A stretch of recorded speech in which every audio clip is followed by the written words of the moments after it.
I absolutely love apple Tarte Tatin. It's my all-time favorite dessert.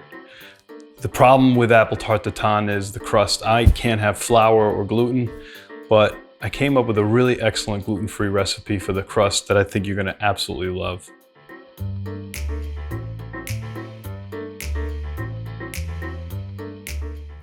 This is Bob's Red Mill 1-to-1 gluten-free flour, and we're gonna use 2 cups of it. Don't worry about the proportions, they're all on my website, awarehoussechef.com. We're also going to add 2 teaspoons of xanthan gum, a little tiny pinch of Himalayan sea salt, and a 1/4 cup of raw organic sugar that I bought from Costco.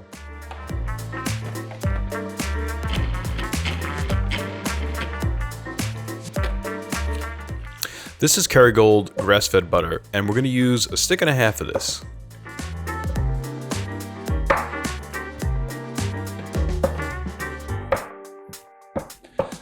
You want to make sure that that butter is really good and cold. You also want to make sure that when it mixes in with the rest of the dry ingredients, that it just comes out crumbly. Don't overwork it, because if it melts, the pastry dough won't work very well.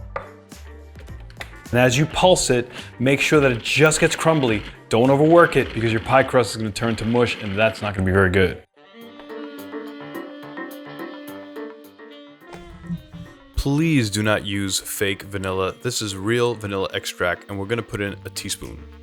And 1/4 cup of milk, organic.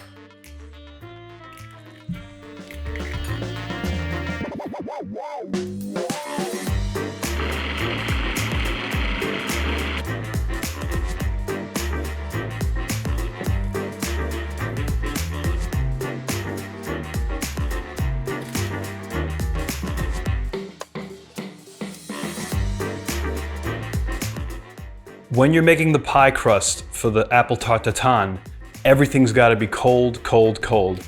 I keep the butter in the freezer. I actually like to keep the flour in the refrigerator as well. Try to keep whatever ingredients are going to go in that crust in the refrigerator before you make the crust.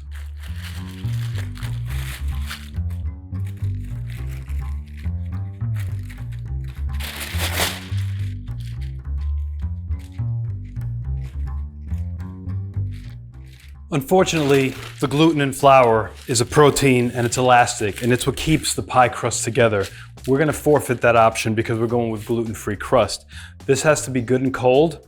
Get it to be round like we had it here, about 13 inches, and then you're going to keep that in the fridge until your apples are cooked. In this pan, we're going to add 1 stick of butter and 1 cup of brown sugar. This apple corer is the coolest and most inexpensive contraption you can buy for coring apples.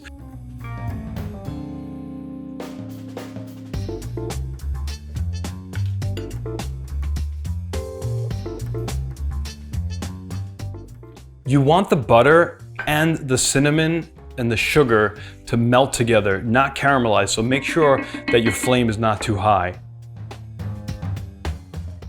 I used 8 medium-sized apples. These happen to be organic Honeycrisps, but you can use Gala or Fuji as well.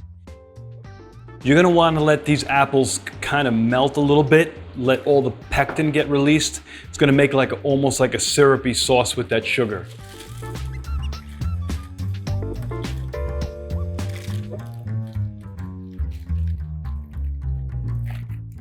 It's going to crumble on you, and that's perfectly okay. As the dough begins to soften, you'll be able to mesh it together. Try not to overlap the dough so that you don't get big, thick spots. It's going to be pretty thick if you overlap it. Don't let that happen. And then just push it around the sides. Take a fork. Make sure you stab holes in there, otherwise the moisture won't be able to escape and it won't turn out too good.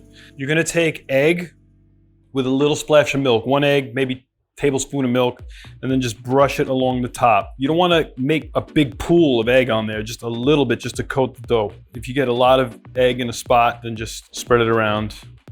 Keep this in the oven until it's golden brown. My oven has a convection broil setting. I'm going to keep it on convection broil at 375, or you can do convection bake at 375, or keep your oven at 375, but It really all depends on your oven as to how long you're gonna keep it in here for. Remember, the full recipe is on my website, awarehousechef.com. That's where all the ingredients can be found. You won't even have to tell your guests that it's gluten-free. It's a perfect apple pie for the holidays. Really, an apple tart tatin with a scoop of vanilla ice cream is probably the best dessert you can serve during the holidays, so take advantage of this. I want to thank you for tuning in. I really appreciate that you're watching this channel. Please consider subscribing, and I'll see you again real soon.